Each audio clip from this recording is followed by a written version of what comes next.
बिस्मिल्लाहिर्रहमानिर्रहीम। अस्सलाम वालेकुम वरहमतुल्लाहि बुद्दू टीवी में आपको खुशामदीद कहता हूँ।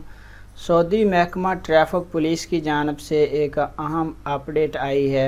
आप सब जानते हैं कि गाड़ी चलाते वक्त अगर हम मोबाइल यूज़ करते हैं तो उस पे हमें 500 रियाल का फ़ाइन आ जाता है। फ़ाइन किस सूरत में आता है कि जगह जगह ट्रैफिक को कंट्रोल करने वाले कैमरे हैं वो लगे हुए हैं, तो जो ही कोई मोबाइल यूज़ करता उनकी रेंज में आता है तो फ़ाइन उनको आ जाता है। अब ये कहा गया है कि मोबाइल के अलावा आप कोई भी डिवाइस इस्तेमाल कर रहे हैं, तो आप गाड़ी चलाते वक्त वो इस्तेमाल कर रहे हैं, वो टैबलेट हो सकता है या कोई और ऐसी डिवाइस जो आप गाड़ी चलाते वक्त इस्तेमाल कर रहे हुए, तो तब भी आपको फ़ाइन आ जाएगा। मोबाइल यूज़ का 500 रियाल का पहले फ़ाइन था, अब इसको बढ़ा के 900 रियाल कर दिया है।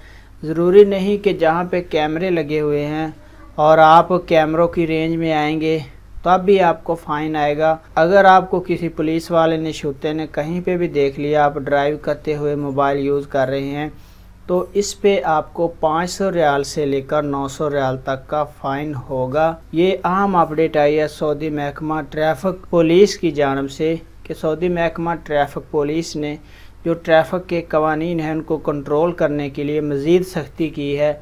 इस 500 फ़ाइन को बढ़ा के 900 रियाल का दिया है। वीडियो देखने का बहुत बहुत शुक्रिया। अस्सलाम वालेकुम वरहमतुल्लाह।